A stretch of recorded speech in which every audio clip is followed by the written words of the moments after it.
Assalamualaikum warahmatullahi wabarakatuh. Selamat siang semuanya. Kami dari kelompok 3 izin mempresentasikan hasil diskusi kelompok kami pada mata kuliah pembelajaran berdiferensiasi dengan pembahasan terkait pembelajaran berdiferensiasi konten atau isi. Anggota kelompok kami sebagai berikut. Pertama, Tika Noviandani. Kedua, Erni Wahyu Puji Lestari. Ketiga, Maria Luwati Driman. Keempat, saya sendiri, M. Harun Najib. Kelima, ada Febi Yustika Cesar Maulidi. Keenam, Amelia Strefani. Dan yang ketujuh, Husana Andri Utami. Baik, di sini saya akan menjelaskan yang pertama terkait definisi dari diferensiasi konten. Apa itu definisi dari diferensiasi konten?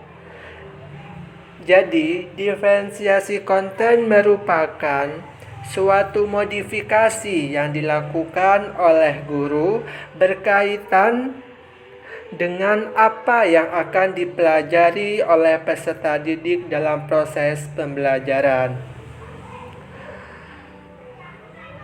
Jadi, seorang guru perlu mengetahui hal-hal yang perlu dipelajari oleh peserta didik. Dengan demikian, maka guru harus melakukan modifikasi dalam pembelajaran sehingga materi yang disampaikan disesuaikan dengan kesiapan belajar, minat, dan gaya belajar dari peserta didik. Baik, selanjutnya untuk presentasi berikutnya akan disampaikan oleh rekan saya. Oke, untuk selanjutnya, yang pertama yaitu saya akan menjelaskan mengenai definisi diferensiasi konten.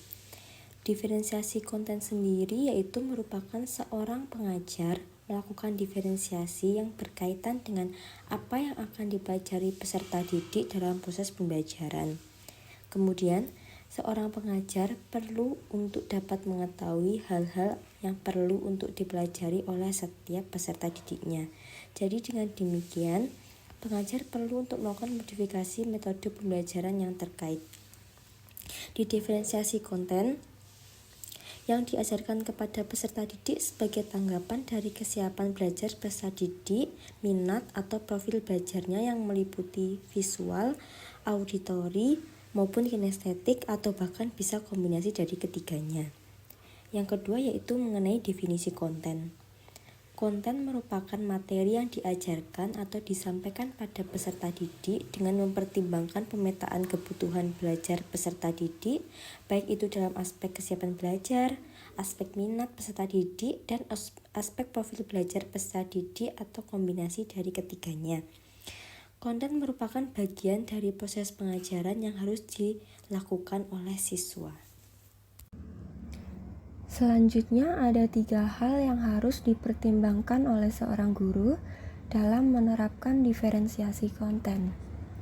Yang pertama berkaitan dengan kesiapan belajar peserta didik.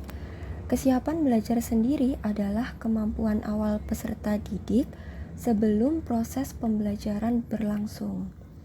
Jadi, guru dapat mengukur kesiapan belajar peserta didik melalui tingkat berpikirnya.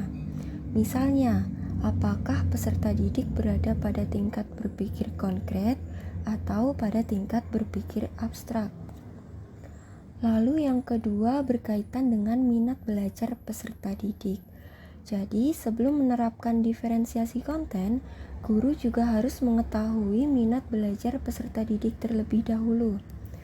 Hal ini bertujuan agar guru dapat memberikan materi pembelajaran yang sesuai dengan minat belajar masing-masing peserta didik. Baik, menurut kelompok kami mengenai profil belajar ataupun gaya belajar ialah guru menyediakan materi sesuai gaya belajar peserta didik agar dapat meningkatkan penyerapan informasi yang lebih maksimal. Lalu setelahnya ada macam-macam gaya belajar, yaitu yang pertama visual. Guru menyiapkan materi dalam bentuk visualisasi seperti gambar, foto, grafik, diagram poster, dan lain-lain. Lalu yang kedua ada auditory. Guru menyiapkan materi yang melibatkan banyak indera pendengaran dari peserta didik, seperti diskusi verbal, penjelasan langsung, aktivitas peserta didik dalam bentuk presentasi, dan lain-lain. Lalu yang ketiga ada audiovisual. Guru dapat menyiapkan materi dengan melibatkan indera penglihatan dan pendengaran. Contohnya seperti video pembelajaran, YouTube, lain dan sebagainya. Yang terakhir ada kinestetik, yaitu peserta didik dengan gaya belajar kinestetik biasanya cenderung suka melakukan kegiatan menyentuh, merasa, bergerak, dan mengalami experience secara langsung. Contoh pembelajaran, eksperimen, lain dan sebagainya. Terima kasih.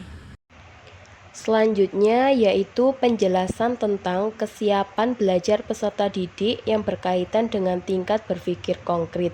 Untuk mengukur sejauh mana kesiapan belajar peserta didik pada tingkat berpikir konkret, ada beberapa hal yang bisa dilakukan, yaitu 1.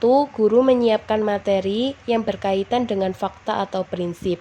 Dengan menyiapkan materi yang berkaitan dengan fakta yang terjadi di lingkungan sekitar kita dapat memancing peserta didik untuk memberikan pendapatnya, dan hal itu bisa kita gunakan untuk mengukur seberapa jauh kesiapan belajar peserta didik. Yang kedua, guru dapat menghadirkan benda konkret sebagai media pembelajaran seperti alat peraga. Dengan menghadirkan alat peraga dapat memudahkan guru dalam mendemonstrasikan bahan pengajaran untuk memberikan pengertian yang sangat jelas tentang materi yang diberikan ke peserta didik. Yang ketiga, guru melibatkan peserta didik dalam pembelajaran seperti melakukan percobaan. Dengan melibatkan peserta didik dalam pembelajaran seperti menciptakan peluang yang mendorong peserta didik untuk melakukan eksperimen. Dengan cara ini peserta didik dapat terlibat aktif dalam pembelajaran dan membangun pengetahuan mereka dengan lebih baik. Selanjutnya yaitu penjelasan tentang kesiapan belajar peserta didik yang berkaitan dengan tingkat berpikir abstrak. Kesiapan belajar peserta didik yang berkaitan dengan tingkat berpikir abstrak yaitu untuk mengukur sejauh mana kesiapan belajar peserta didik pada tingkat berpikir abstrak. Ada beberapa hal yang bisa dilakukan, yaitu 1. Guru memberi penjelasan terkait konsep. 2. Materi yang disajikan dalam bentuk visualisasi, contohnya seperti gambar atau video. Yang ketiga, yaitu guru dapat mengarahkan peserta didik untuk mengerjakan LKPD. Serta keempat, materi dapat disajikan dengan lebih progresif seperti memberikan tantangan pada peserta didik melalui kuis. Terima kasih atas kesempatan yang diberikan kepada saya. Perkenalkan, nama saya Maria Luwarti Driman. Saya akan mempresentasikan materi implementasi atau penerapan diferensiasi konten. Di sini ada 3. Yang pertama, penugasan berbeda. Yang kedua, bahan bacaan beragam. Yang ketiga, multimedia dan teknologi. Yang pertama, penugasan berbeda. Di sini guru dapat memberikan tugas yang berbeda kepada peserta didik berdasarkan tingkat kemampuan mereka. Misalnya, peserta didik yang memiliki pemahaman yang lebih kuat dapat diberikan tugas yang lebih kompleks atau tantangan tambahan. Sedangkan peserta didik yang membutuhkan bantuan lebih dapat diberikan tugas dengan tingkat kesulitan yang lebih rendah. Yang kedua, bahan bacaan beragam.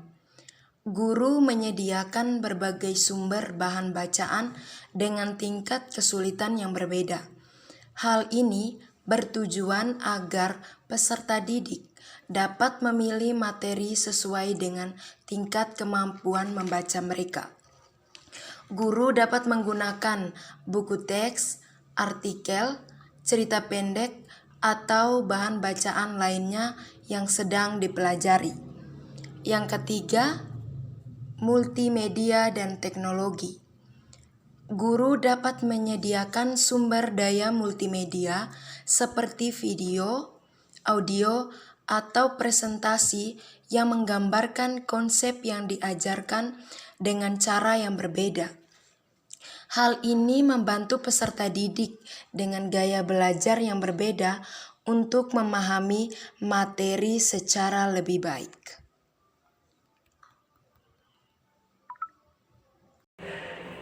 Demikianlah presentasi dari kelompok kami.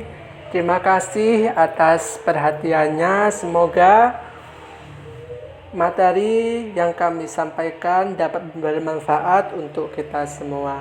Apabila ada salah kata, kami mohon maaf yang sebesar-besarnya. Kami akhiri. Wassalamualaikum warahmatullahi wabarakatuh.